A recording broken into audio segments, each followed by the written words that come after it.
The rain had been falling steadily for hours, cloaking Manhattan in a veil of melancholy.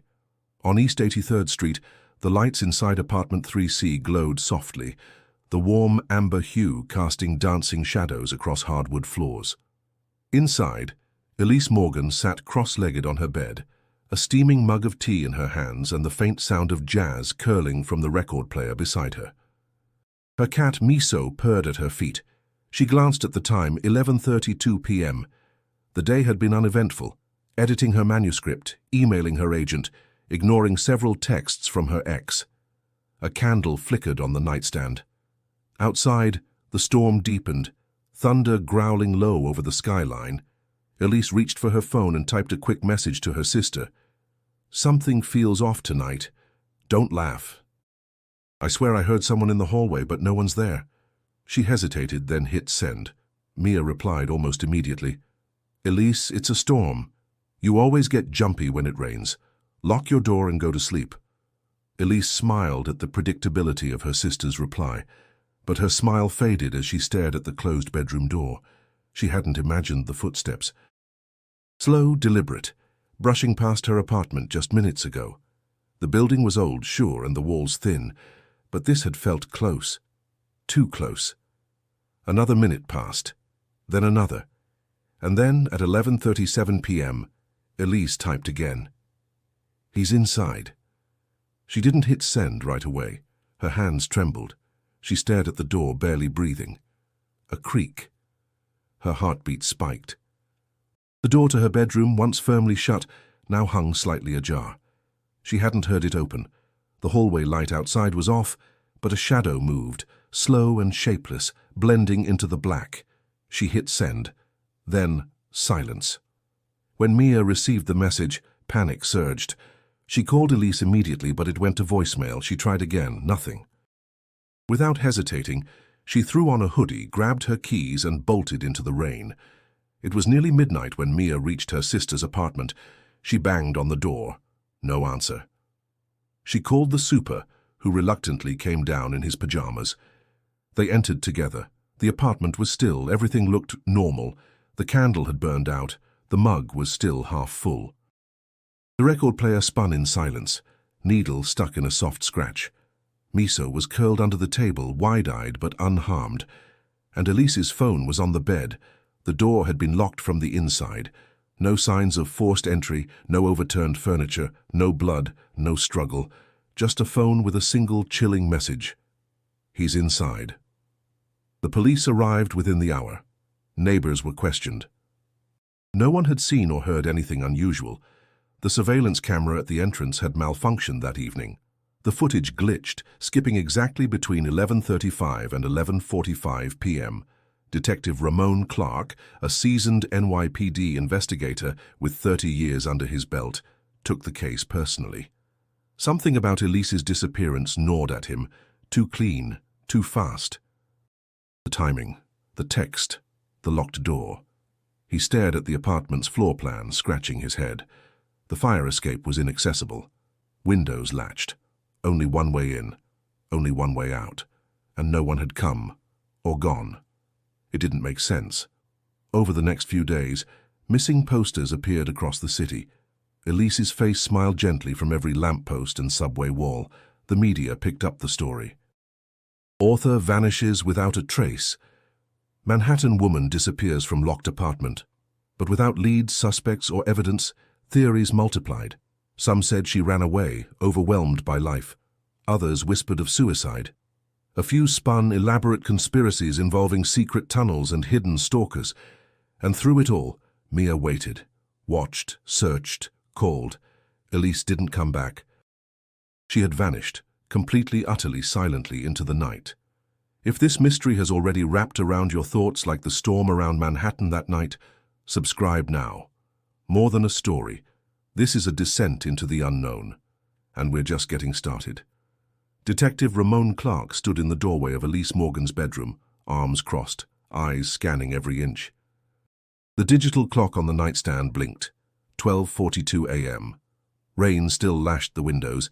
It had been just over an hour since Mia's frantic call had come through. The place was pristine, too pristine. Elise's bed was neatly made, except for a slight indentation where her phone had rested. A teacup sat undisturbed on the nightstand, still warm to the touch. The scent of lavender from a reed diffuser lingered in the air, calm and deceitful. There were no broken locks, no footprints, no blood, no sign of forced entry. Yet Elise was gone. Clark turned to Mia, who sat hunched on the living room couch, trembling beneath a blanket. Her eyes were red, her hands clenched around a glass of water she hadn't touched. "She wouldn't run," Mia whispered. "Not without her cat, not without telling me." Clark didn't respond immediately. He'd heard those words before, dozens of times, but something in Mia's voice, her unwavering certainty, tugged at him. "She sent the message at 11:37, he said finally, flipping through the report. "Then nothing." "Nothing," Mia nodded. "I called over and over, straight to voicemail." He turned back to the hallway. The front door had been locked from the inside when Mia arrived, the chain still in place, the deadbolt untouched. The super confirmed he hadn't seen or heard anything, nor had any of the neighbors. The only possible entrance or exit was the front door, and yet no one had come or gone.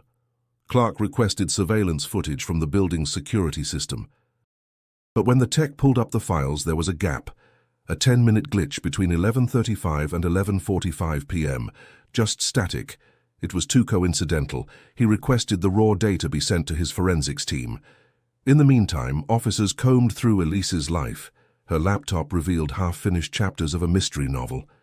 Emails to her agent discussing rewrites, grocery lists, book club reminders. There was nothing unusual. No threats, no stalking, no strange social media messages. A perfectly ordinary life, paused mid-sentence. By morning, Elise's photo was circulating through precinct channels.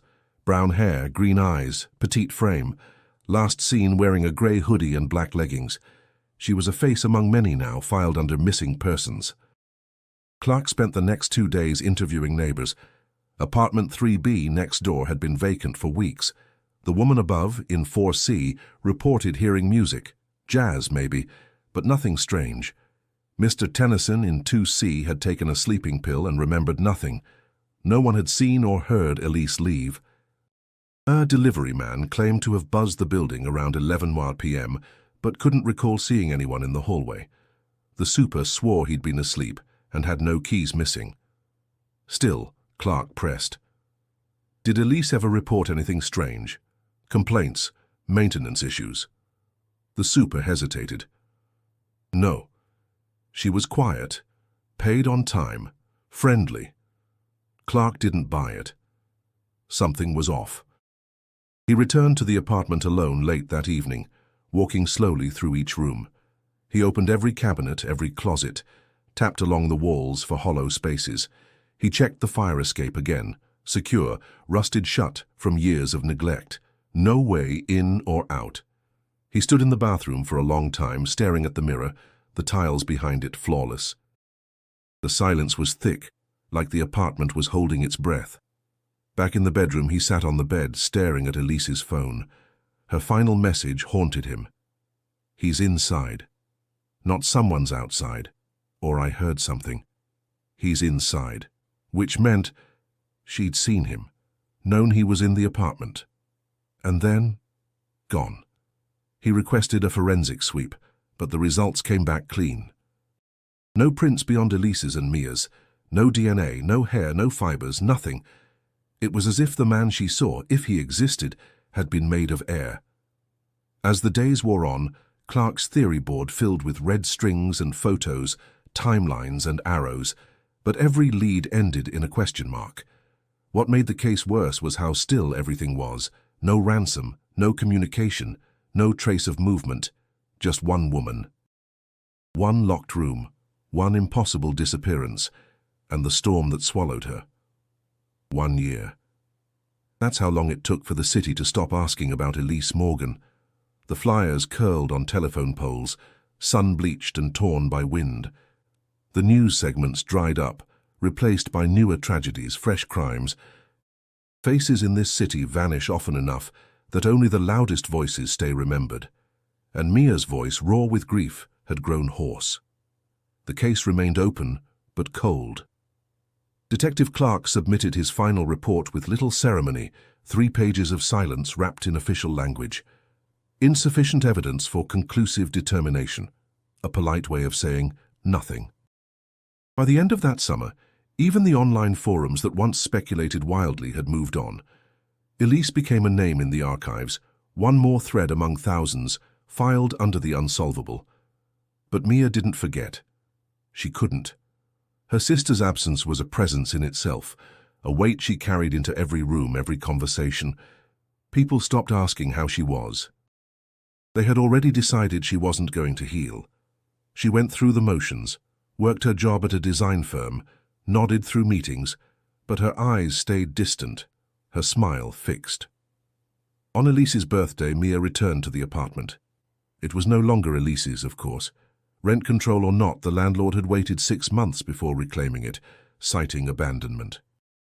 A new tenant lived there now, a young couple who knew nothing of the woman who vanished in their bedroom. Mia stood outside the building for 20 minutes before leaving without ringing the buzzer. At home, her living room was a quiet shrine. A shelf held a few of Elise's books, a photo of them on the Staten Island ferry, laughing with hair in their faces. Her laptop sat untouched. Mia had kept it after the police released it, though she never opened it again. Until that fall. It was a cold evening, wind needling through the windows, when Mia finally clicked open the folder named Drafts. Inside were a dozen chapters of a half-finished novel. She read them all in one sitting. The story wasn't very good. Elise had admitted she was still learning, but the protagonist's voice was strong, clear, lonely. One passage stood out. He watched her from the other side of the wall where she couldn't see him. She thought the silence meant safety. But silence, she would learn, was just another kind of scream. Mia read it again, and again. Her stomach turned. The next day she called Clark. He had retired 2 months earlier after 30 years with the NYPD. She found him in a diner in Queens, hunched over black coffee and a crossword puzzle. "I can't stop thinking about her," Mia said, sliding into the booth. Clark didn't look surprised. He gestured for her to continue. She was writing about being watched. About walls and silence and people you can't see. I know it was fiction, but what if she wasn't just imagining it? Clark rubbed his chin. Writers pull from life. But we went over that apartment a dozen times. What if you missed something? He gave her a long look, unreadable. You think I didn't ask myself that every day for a year? Mia didn't back down. I'm not giving up on her. I don't care if the city has. Clark's eyes dropped to the coffee, then back up. You ever hear what they called that building in the 70s? The Wailing Hive. 2 disappearances, different floors, never solved. She froze. Why wasn't that in the report? No connection. Different owners, different time. But it stuck with me. Some places... He shook his head. They hold on to things. Mia left the diner with fire in her chest. The world might forget. The police might fold their files. But she wasn't finished. She would keep digging. Elise had vanished, yes, but somewhere beneath the skin of the city, the story remained. And she was going to find it. Grief doesn't pass like a season. It calcifies, settles in the bones. Mia learned this in quiet moments, the ones when no one else was watching. The world had kept moving, but she remained tethered to the night her sister disappeared, stuck in an hourglass that had stopped falling. Thanksgiving came and went with an empty chair. Her father drank too much and made bitter jokes.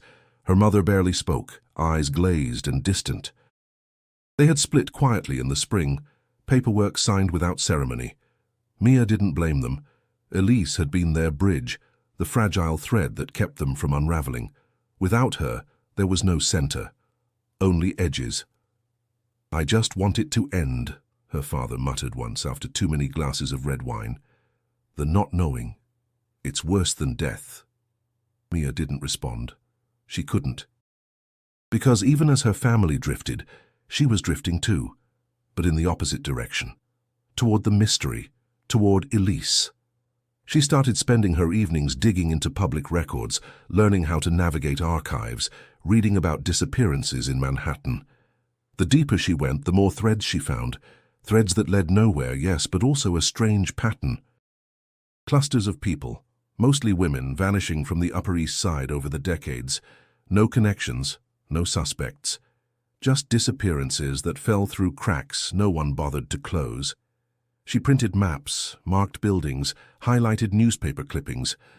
Most nights ended the same way. With exhaustion and silence, her walls papered in unanswered questions. One evening, while combing through Elise's saved email drafts, Mia stumbled upon something unexpected. A chain of research links, some bookmarked, some emailed to herself. Articles about women who vanished in the 1960s.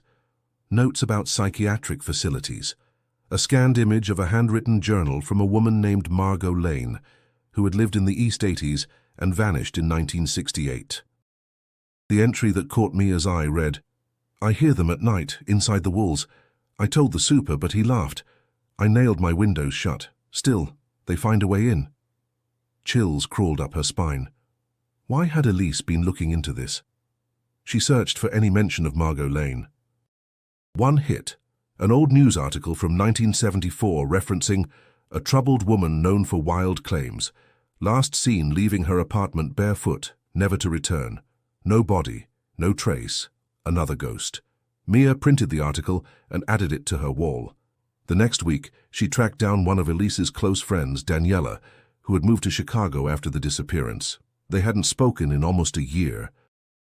"I don't know what you want me to say," Daniela said over the phone, voice tight with old pain. "Did Elise ever talk about the building?" Mia asked. "Anything weird?" A pause. "She mentioned sounds, like tapping, late at night. Said she thought a squirrel got into the walls, but she looked scared when she said it. I laughed it off. We were drinking." "Anything else?" Daniela hesitated. "She once told me she felt watched. Not outside, inside. Like someone knew her routines, when she made tea, when she showered. She said it jokingly, but I don't know. I remember the way she looked at her bathroom mirror like she didn't trust it." Mia wrote it all down. That weekend she called her mother, desperate to share what she'd found. But the voice on the other end was colder than she expected. "I can't do this again, Mia," her mother said. "You're chasing ghosts. Your sister's gone. You don't know that. She's not coming back. And you're losing yourself trying to prove otherwise." Mia hung up without replying. The next day she quit her job. It wasn't a grand gesture. She didn't scream or cry. She just walked out of the meeting room, leaving a half-empty notebook behind. Her boss tried to stop her at the elevator, but she kept walking.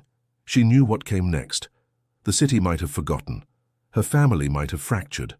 But somewhere inside that building, somewhere beneath Elise's floorboards or behind its walls, something waited. Something Elise had felt, had feared.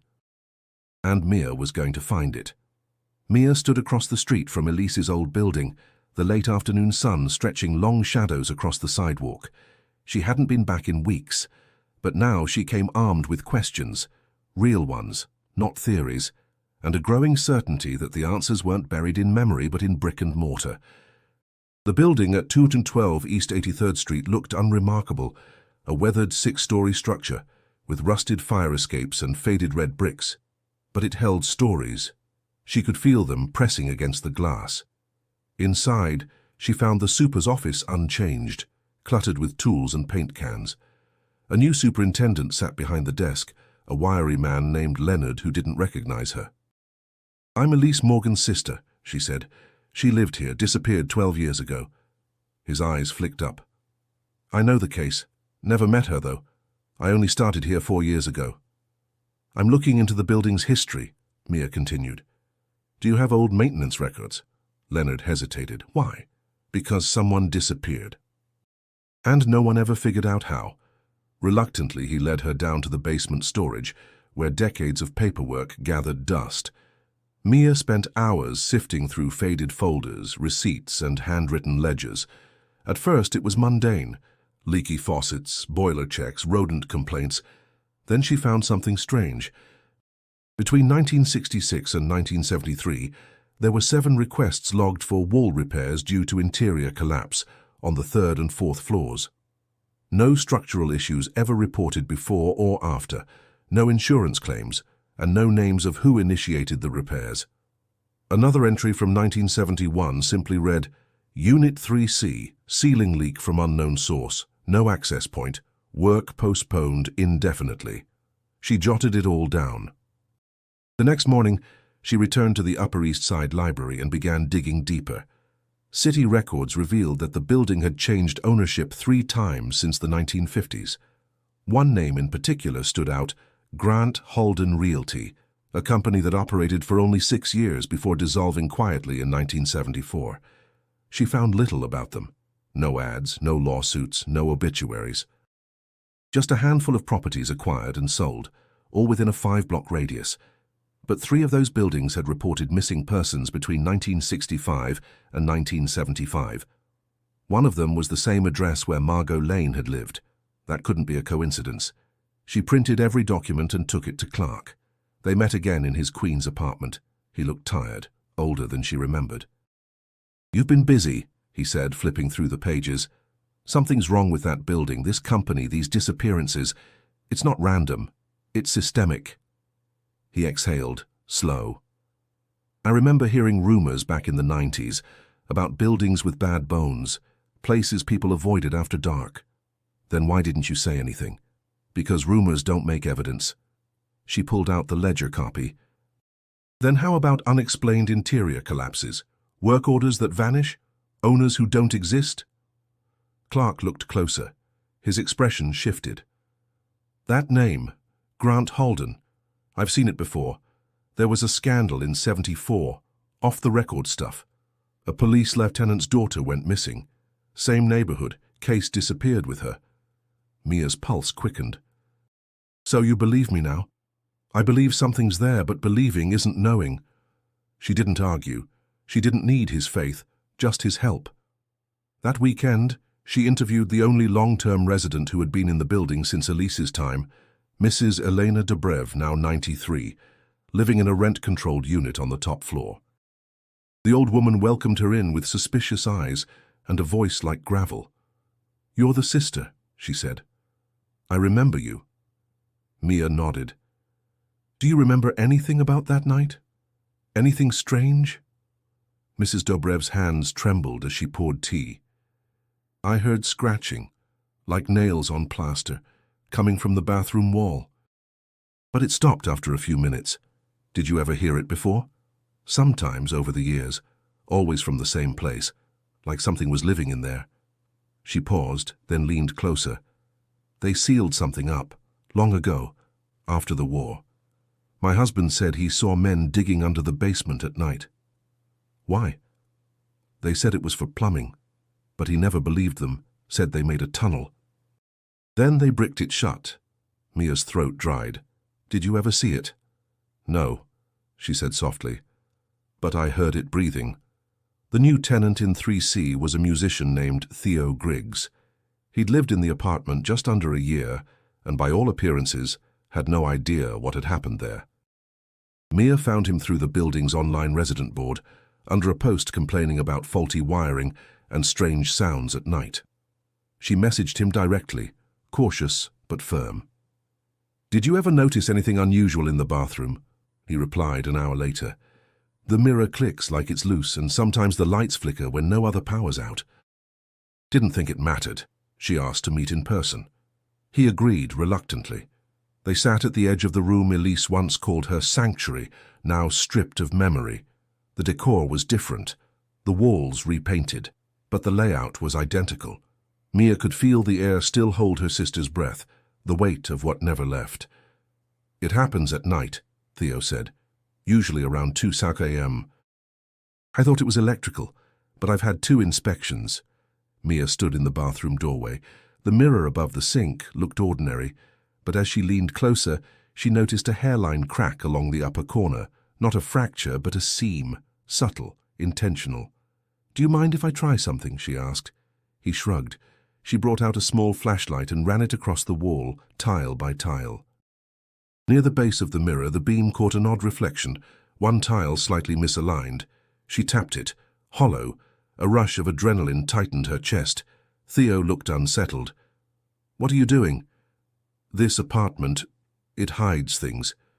With gloved hands, she gently pressed at the corner. The tile gave way more easily than expected, revealing a shallow recess behind it, dusty, dark, and just wide enough to hold a box. Her fingers trembled as she reached in and pulled it free, a small tin container sealed with duct tape. Theo backed into the hallway. "What the hell is that?" Mia didn't answer. She peeled away the tape with slow precision. Inside, a red leather diary cracked with age, wrapped in a layer of plastic. She stared at it for a moment, her throat tight. She flipped open the cover. On the inside page, written in Elise's unmistakable handwriting, "If you're reading this, I'm probably already gone." She sat down hard on the edge of the tub, her legs giving out. Theo hovered in the doorway, speechless. The next several pages were dated between January and April, months after Elise's disappearance. Every entry was tight, hurried, as though written in fear. Mia scanned the first few paragraphs. "I'm still in the building. I don't know how long it's been. I lose track of time. Sometimes I sleep for days, sometimes not at all. He comes through the walls. I can hear him breathe. I can hear the scratching when he moves. He knows I'm writing. I don't think he likes it." Mia's heart pounded with every line. Elise hadn't vanished that night. She'd been taken, hidden, and for a time, alive. She turned the pages carefully, scanning each entry. "I tried to scream. No one hears me. I think the walls are thicker than they look. Or maybe they aren't walls at all. Maybe there's something else. There's a mirror in the room where he keeps me, but it's wrong. My reflection doesn't move right." She closed the diary, hands slick with sweat. Theo looked at her, pale. "You should call the police." "No," she said. "Not yet." She didn't trust them. Not after how they had handled the case. Not when so much had been missed, overlooked, ignored. She took the diary home and read it cover to cover that night. Entry after entry detailed isolation, confusion, fear, mentions of drugged food, of a figure wearing yellow gloves, of voices in vents, and a phrase repeated again and again. "He's inside." That same message. The last thing Elise had sent before she disappeared. The shadows weren't just returning. They had never left. And now, finally, they were speaking. Mia sat in her apartment, the red leather diary open across her lap, its weight unnatural for something so small. The pages were stiff from moisture, some warped at the corners, but the ink remained legible, each word etched with urgency. She read slowly, methodically, as if decoding scripture. The entries were sporadic. Some covered entire days. Others stopped mid-sentence. "He doesn't come every night, but when he does, I feel it first. The air shifts like he pulls it with him. I think there are others. I hear them crying sometimes, or laughing, but the laughter sounds wrong. Not human. Like a tape played backwards." Elise described waking up disoriented, on a mattress in a room without windows, with fluorescent lights that buzzed constantly. Food would appear randomly, a sandwich, a protein bar, a cup of soup. Sometimes hot, sometimes not. Once it was still steaming, as if just prepared. "There's a mirror in the bathroom here, but it's not a real bathroom. The pipes are fake. The mirror is bolted to the wall. I looked behind it once. There were wires. A camera?" Mia underlined the line. She flipped back to an earlier entry. "The walls sweat when it rains. I think that's when he moves around. The water must come through the foundation because I can hear sloshing sometimes. He doesn't talk, but I feel him thinking." Another entry chilled her. "I heard Mia's voice today. In the wall, just for a second. I think he recorded her. Played it back to mess with me. I screamed, and he turned the lights off for a day. Or maybe more. I don't know anymore." Mia pressed her hand to her mouth.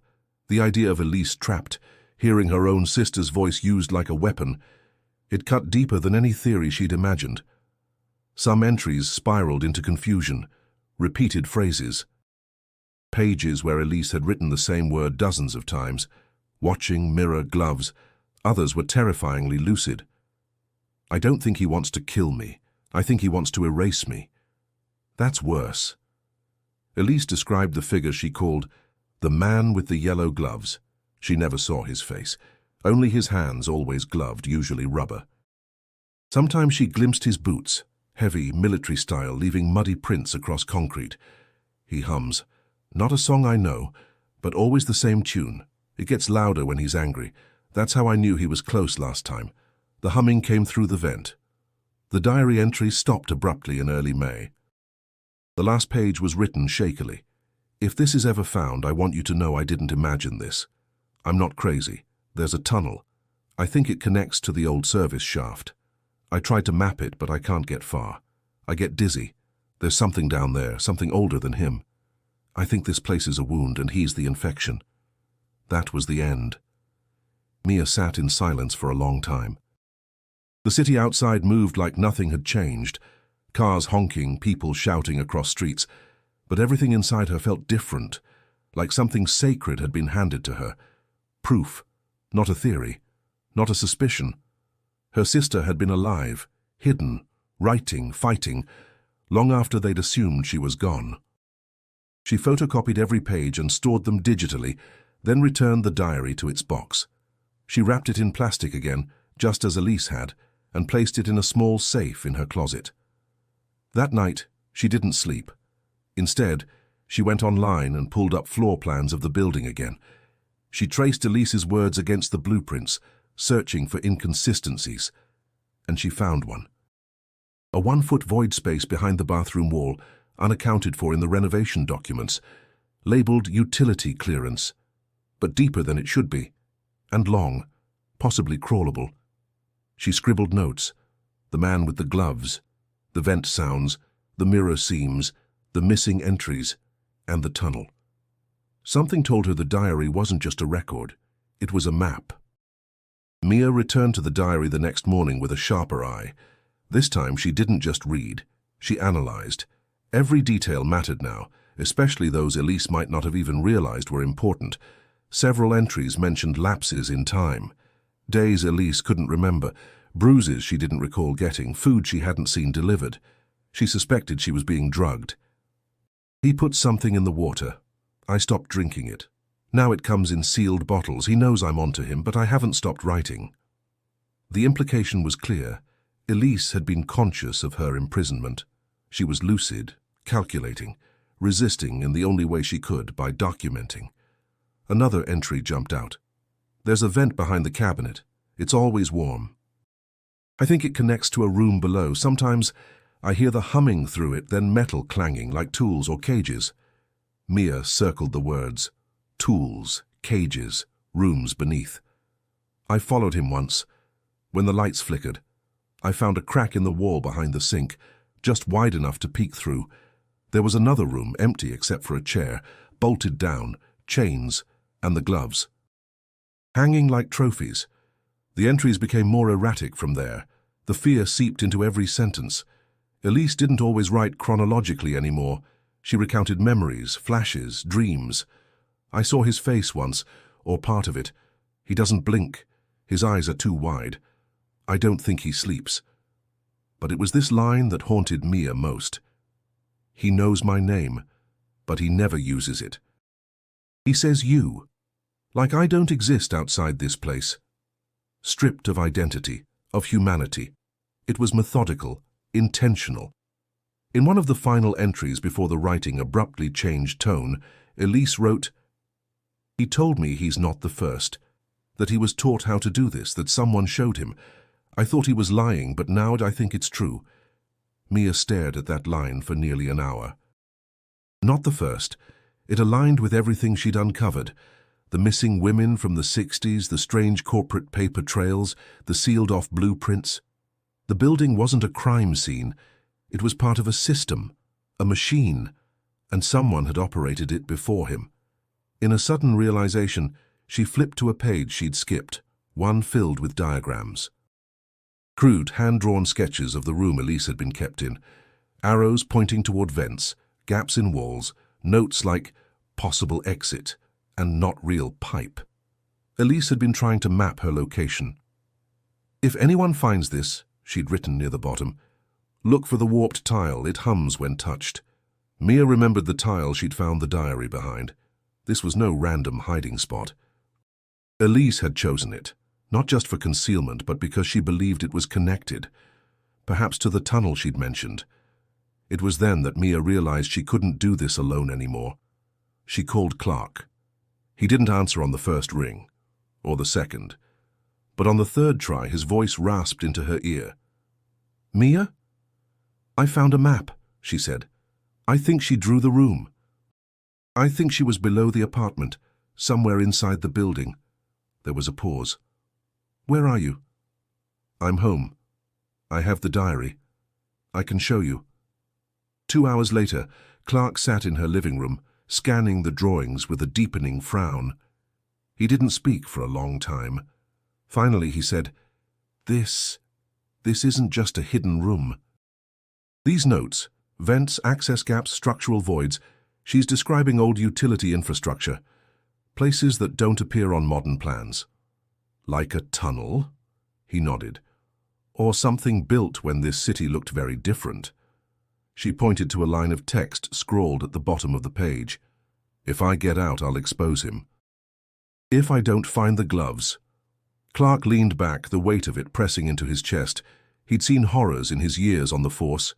But this wasn't one man hiding a crime. This was ritual, pattern, legacy.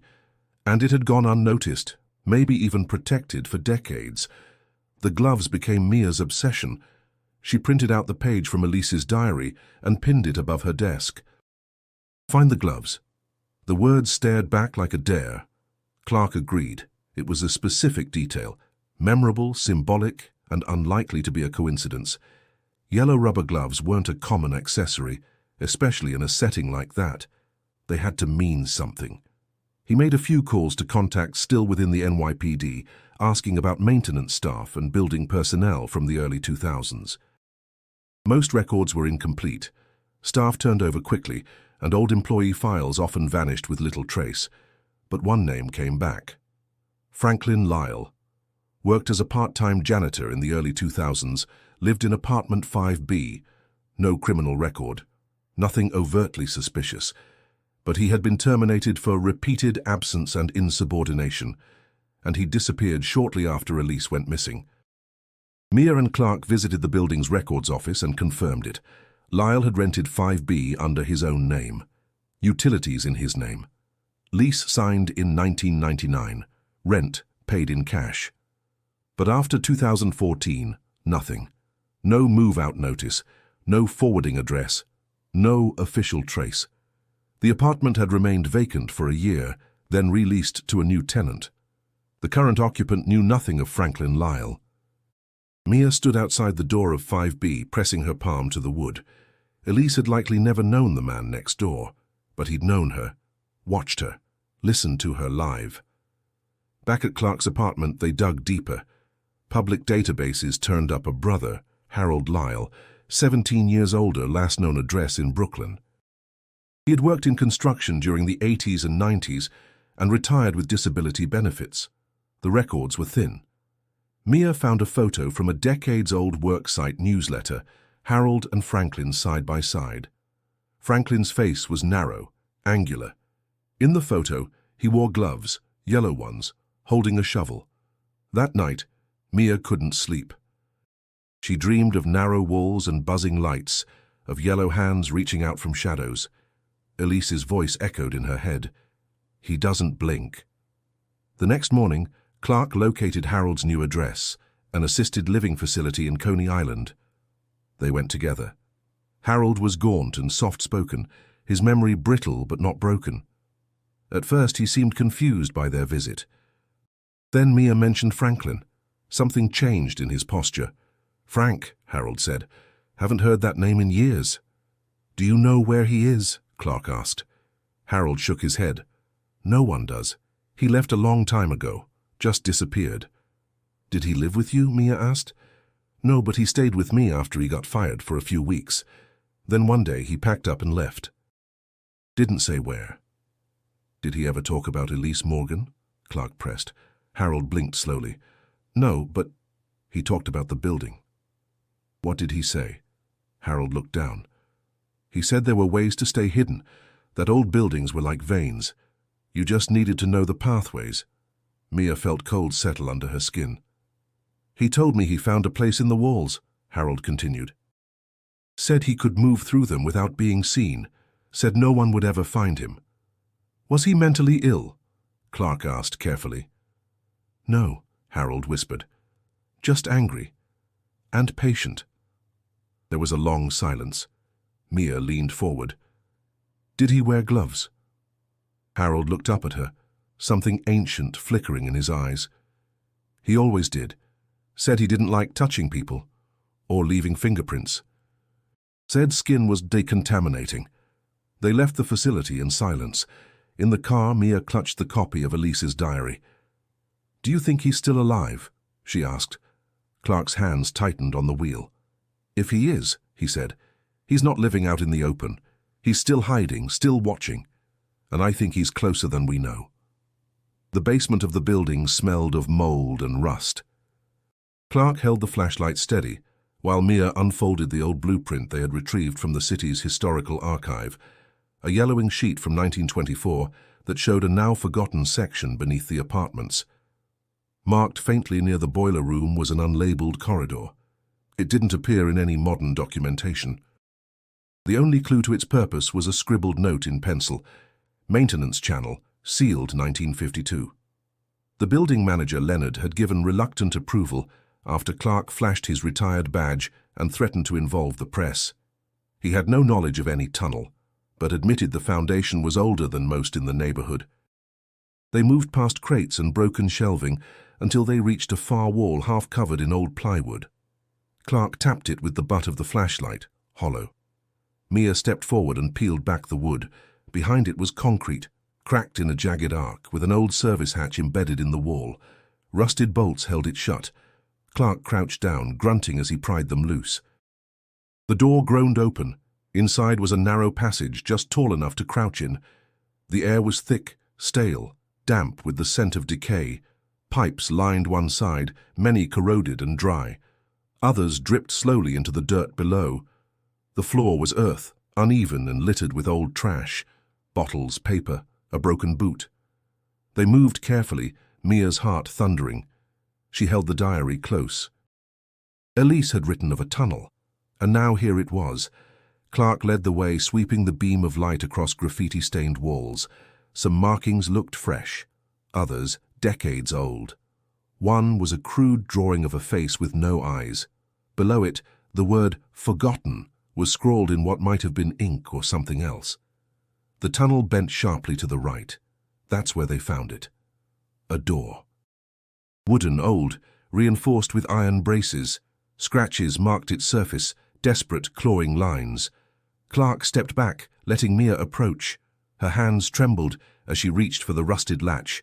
It stuck, then gave way with a screech. The door swung inward. What they saw stopped them cold. It was a chamber, low-ceilinged and square. The walls were unfinished brick, and the ground was packed dirt. A single metal chair stood in the center, bolted down, surrounded by scattered objects, broken chains, a rusted tray, a tipped-over lamp. Along the wall were hooks. Empty. Mia stepped forward slowly, her eyes adjusting. A photo lay face down near the chair. She picked it up. It was Elise, her face pale, eyes wide. She looked terrified, but alive. Clark found a plastic container under a pile of blankets. Inside were scraps, buttons, hairbands, a few small bones. Human, maybe. Too small to tell. On a shelf in the corner sat a cassette player, covered in dust, but intact. Clark pressed play. A distorted voice spilled out, faint and warped. "Say it again." A pause.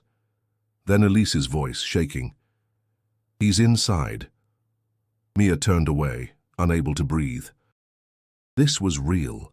This was where she had been held.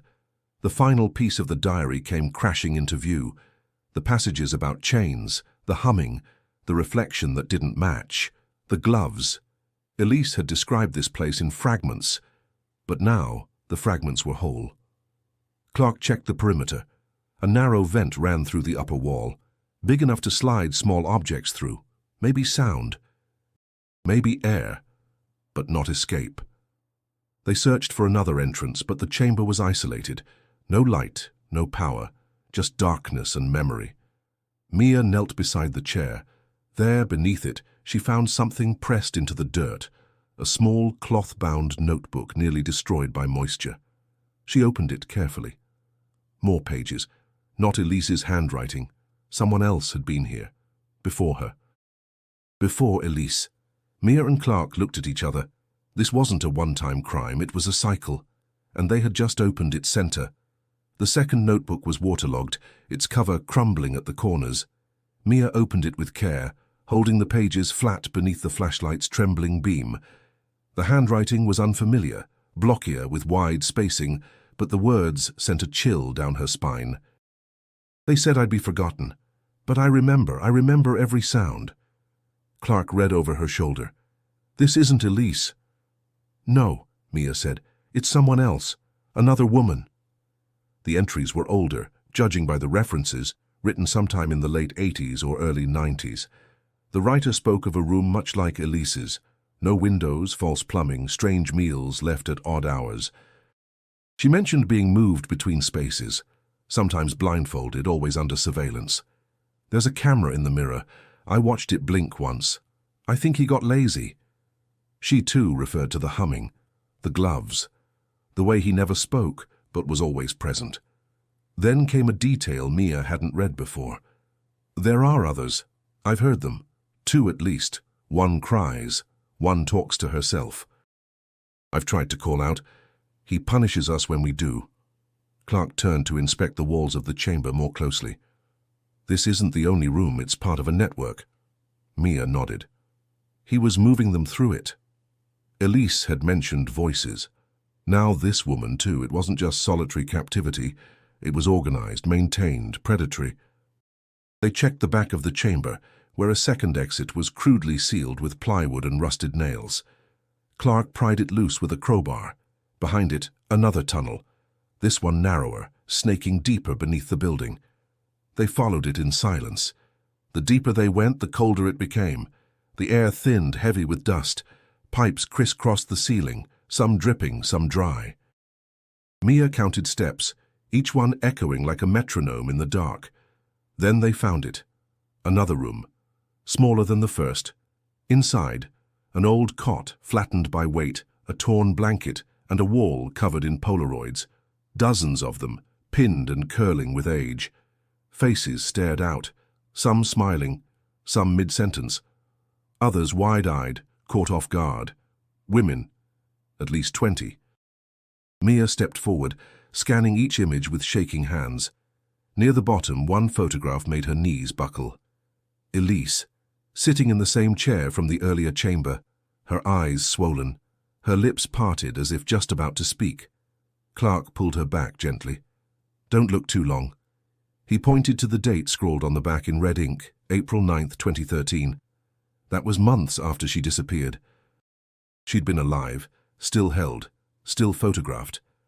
Clark searched the shelves in the corner and found a box of tapes, each labeled with dates and codes. They didn't open them. Not yet. Mia turned to the far wall, where another set of hooks hung, 3 empty, 2 holding items wrapped in plastic. She stepped closer and realized with horror what they were. Articles of clothing, trophies, a scarf. A blouse, a child's headband. He had kept pieces of them. Reminders, proof. Mia covered her mouth. The nausea rose fast, bitter and sharp. This wasn't just control, it was ritual, a history carved in film and cloth. Clark shone the light above them. Carved into the brick was a word etched in jagged capital letters, belong. They didn't speak for a long time. Finally, Clark said, "We need to get the NYPD in here now." Mia shook her head. "Not yet. What if this is the only time we get down here without interference? We have enough." "No. Not until we find the source. He lived here. This was his system. But he had to have an access point, a place where he watched from." They stood in silence, the shadows pressing close. Because somewhere above them, or around them, or maybe just behind the wall, there was still a man who had walked these tunnels, still breathing, still listening. And the walls remembered. Back on the surface, Clark dug deeper into Franklin Lyle's life. The man had no digital footprint post-2014, No taxes, no medical records, no death certificate. It was as if he had evaporated. But his apartment 5B still held answers. With pressure from Clark's former badge and a building manager, increasingly shaken by what was emerging from his basement, they secured access to the unit. It had been redecorated several times since Lyle vanished, but remnants remained. Structural details that no renter would question, but investigators would. Behind the closet in the bedroom, Clark found a panel nailed in place. When removed, it revealed a narrow recess, just deep enough to stand in. Old wiring ran along the edges, and in the center, mounted in the wall, was a viewing slot. Covered now by drywall but clearly once functional, the slot aligned perfectly with the bathroom of Unit 3C, Elise's old apartment. He had watched her. Not imagined, not paranoid. Watched. Clark stepped back, bile rising in his throat. This was his perch, his roost, where he listened, where he waited. Mia sat in the living room, Elise's diary open in her hands. She flipped to the early pages, where Elise had described an inexplicable feeling of being seen. The dreams, the headaches, the fear she couldn't name. And now, here it was. Tangible. From there, the investigation accelerated. They requested access to city archives, and Mia, with the help of an investigative journalist friend, traced Lyle's background further. Born in 1952, Franklin had grown up in Queens. His mother had died young. His father, a former building superintendent, was institutionalized after a nervous breakdown in 1978. Clark found a name in the report, Henry Lyle. The same man who in 1969 was investigated, but never charged in connection to the disappearance of 2 tenants in a Brooklyn brownstone. The same brownstone that had been owned, briefly, by Grant Halden Realty. It wasn't just a cycle, it was inheritance. Franklin had grown up inside the blueprint of secrecy and silence. He had learned the tunnels from his father, the pathways, the hiding places. The rituals, the gloves, and somewhere along the way he began to take women himself. Mia's stomach turned, but the trail wasn't cold yet. They returned to Harold, Franklin's brother, in the Coney Island facility. This time, Clark brought a printed photo of the chair in the basement, of Elise's face. Harold looked at it for a long time. Then he said quietly, he called it the nest. He told me, when he was drunk after he got fired, that the building was alive, that it needed feeding. He said he kept it quiet, kept it sacred. Sacred, Clark repeated. He thought he was part of something, Harold murmured, that his father showed him how, that it was passed down. He said, no one sees what's between the walls. Mia leaned forward. Where did he go after he left you? I don't know, Harold said, but he always talked about circles, places he trusted.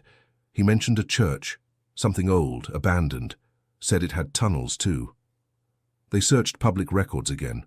One location fit, an old church near Roosevelt Island, decommissioned in the 1980s, still standing but condemned. The property had changed hands 3 times in the past 30 years, one of them through a shell company connected to, again, Grant Halden Realty. Clark's voice was gravel when he spoke. He's not gone. Mia met his eyes. He's waiting. There was only one thing left to do, find him. The old church sat slumped beneath a canopy of dying trees, its stone facade cracked like dried skin. Mia and Clark approached quietly, boots crunching gravel, breath visible in the brittle autumn air. The main doors were chained shut, but a broken panel near the side let them in. Inside, rot clung to every surface. Pews were overturned, dust thick as velvet. The altar stood fractured, and behind it, a staircase led down, sealed by rotting wood and years of silence. Clark checked the blueprint Mia had found. There it was, a tunnel system originally built as part of an old Prohibition smuggling route. It connected to the East River infrastructure, and potentially through the same network Elise's building sat on. They descended slowly, the air growing colder. At the bottom they found what they didn't want to find. More signs of life, old bedding, ration cans. Footprints in the dust, recent. Clark bent down, touched the dirt. He's been here. They moved deeper, into a brick-lined corridor that widened into a chamber much like the one beneath Elise's building. But this one was worse. Dozens of boxes lined the walls, labeled in Sharpie. Journals, photos, clothes. Mia opened one and recoiled. Inside were pages, hundreds, torn from diaries. Not just Elise's, dozens of women, different handwriting, different stories, but the same themes: walls, silence, the man with the gloves, and in every one of them, the same line surfaced eventually. "No one will believe me." Clark found a cabinet filled with VHS tapes. Each was labeled with a number. Some had names, others just dates. He picked one at random, popped it into an old portable player found among the debris. The screen flickered. Elise, bound to the chair, her face bruised, blinking in the harsh light. Then another woman, younger, then another, and another.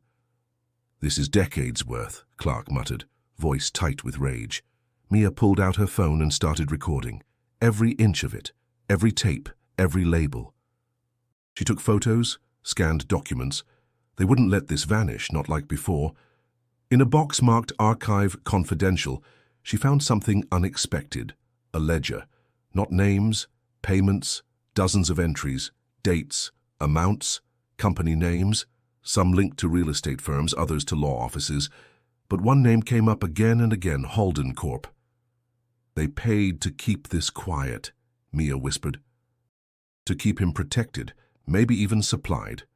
It wasn't just Franklin, it was a network. She kept digging.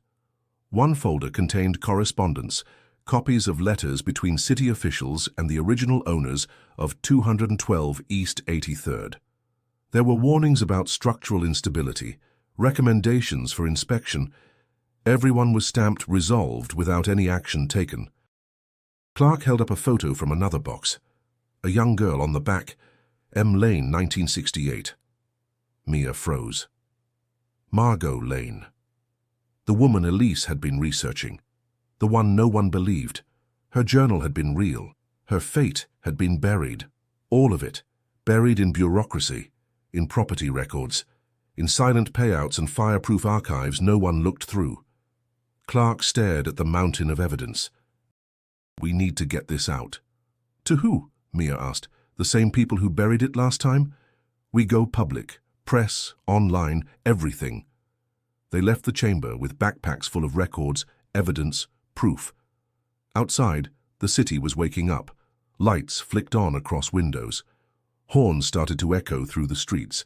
But everything felt different, like they had stepped out of a grave. Later that day, Mia uploaded everything to a secure cloud, contacted 2 journalists she trusted, and drafted a statement. She didn't care about NDAs or retaliation. She had Elise's words. She had the photos. She had the tapes. But still, no body, no remains. That question pulsed at the center of her chest. Was Elise still somewhere, waiting? Or was she now part of the silence? That night, Mia dreamed of tunnels, but this time she was the one walking through them, and someone was behind her. Mia knew he was still watching. She felt it every time she walked near the building, a weight in the air, not physical, but ancestral. This wasn't just about Franklin Lyle. It was about everything that had been allowed to fester beneath the city's surface for decades. Elise had uncovered it. Mia had unearthed it. Now it had to end. So she returned to where it started. 212 East 83rd Street. She used the old fire code to gain access again, slipping into the basement at dawn. Clark had protested, but she left him a message. "I'm not waiting anymore. If I don't come out in 1 hour, call it in." The flashlight flickered as she moved through the crawl space. Past the sealed door, past the chamber, through the narrow tunnel to the far end, where another door, rusted and warped, waited. It was ajar. Mia entered, holding her breath. The room beyond was nothing like the others. No chains, no Polaroids, just a narrow cot, a desk, and walls covered in markings, tallies, words, numbers. And in the center of it all, Franklin Lyle. Older now. His hair grey and thin, but unmistakable. He sat at the desk, writing with a pencil, calm as stone. He didn't turn around when she entered. "I knew someone would come," he said, voice like dry leaves. "But I thought it would be the police, or the next one." Mia swallowed the bile rising in her throat. "You knew I'd find you." "I hoped," he said. "They always find me eventually." But never with this much fury. She stepped closer. "Why, Elise?" He turned then slowly, his eyes sharp despite his age. Because she saw it. The seams, the cracks, the things people pretend aren't there. "You did this for decades," she spat. "You watched, you took, you erased. Why?" Franklin smiled faintly. "Because no one stopped me." Mia raised her phone, recording. "Oh, you're not getting out of this." "I'm not trying to," he said. And then something shifted in his tone. "You think you've won because you found my tapes, my nest. But that's not the center. That was just where I learned." She froze. "Learned from who?" He stood slowly, not threatening, but deliberate. "My father showed me. But he didn't create it. He found it too. It's older than us. Older than these buildings. The tunnels, the vents. They were here long before me. I just listened." He stepped toward the wall and pulled something from behind a loose panel, a small bundle wrapped in plastic. He handed it to her. "I kept one thing. The rest is gone." Mia hesitated, then unwrapped it. It was Elise's necklace, the one she wore every day, the one Mia had given her at 19. Her hand closed around it. "Where is she?" Mia asked, voice low. "I can't say," Franklin whispered, "because I don't know anymore. I kept her, then I lost her." Mia lunged forward, grabbing his collar. "You don't get to be cryptic. Not now." "What do you mean you lost her?" "She escaped," he said softly. "I thought she died in the tunnel, but I never found her." Mia's grip faltered. "She was the only one who didn't break," he continued. "She kept writing, even after the power failed, even after I stopped feeding her. You left her to die." "I let her go," he said. "And maybe she found a way out I never saw." Mia stepped back, rage tangled with confusion. "Then show me the way." He nodded, turned, and led her to a hatch beneath the cot. A shaft descended into darkness.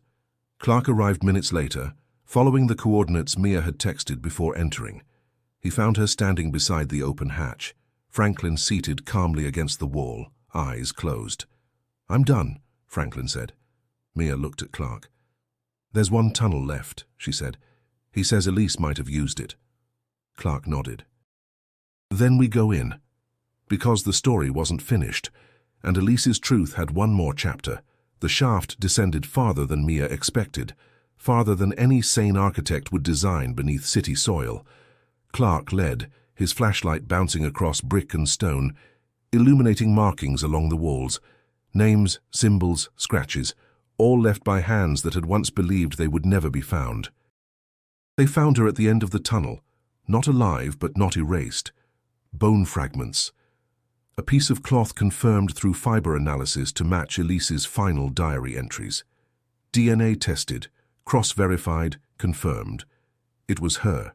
She hadn't escaped. But she had endured long enough to document everything, to lead them here, to be found. Mia wept without sound. It wasn't closure. Not really. But it was an answer. A full stop after 12 years of ellipses. The city exploded with the news. The tapes, the photos, the journals, all leaked to the press in coordinated releases. Major outlets ran the story for days. The Tunnel Keeper of Manhattan. 12 years missing, found. One building, dozens of women. One name, Franklin Lyle. Clark stood beside Mia when the press conference was held. Charges were filed. Lyle, too old and weak to resist, confessed fully to at least 16 abductions, though evidence suggested more. Investigations spread across properties tied to Grant Holden Realty. A pattern emerged. Buildings with sealed basements, missing records, unexplained tenant turnover. Payouts to city officials were exposed. Internal audits launched. Arrests followed. The machine finally broke. "And Mia?" she wrote. She published Elise's diary in full, annotated, with commentary, with photos of the tiles and mirrors and false walls. It became a national bestseller. But more importantly, it became a record, a testimony, a voice that refused to stay silent, even in death. Mia donated the profits to organizations supporting victims of abduction and psychological captivity. She founded an initiative in Elise's name to investigate cold cases tied to neglected properties. For the first time, she slept without nightmares, but she never left the city, because she believed the city needed watching, not from the outside, from beneath. 1 year later, on the anniversary of Elise's final message, Mia stood outside 212 East 83rd Street. The building was shuttered, condemned, scheduled for demolition. The tenants had been relocated, the structure declared unsafe. Still, she approached the front door and placed a hand on the brick. "This is for you," she whispered. Clark called her later that night. "We finally got confirmation from the FBI. There are at least 5 buildings with similar underground construction patterns, all tied to Holden-linked firms. You're going to keep digging? I don't know how to stop," she smiled. "Good, don't." The world moved on. It always does. But Elise Morgan was never forgotten again. Her story became a rallying cry, not because she was famous, but because she was silenced and then heard anyway. She had vanished, but she had also left behind something that outlasted every shadow Franklin ever built. Her words. If this story moved you, disturbed you, or lit something in you that refuses to accept silence as a conclusion, subscribe now. We tell stories that must be told no matter how long it takes to find them. And when you're ready, click on the next video that just appeared on your screen, because the next mystery might be unfolding just a few floors below you.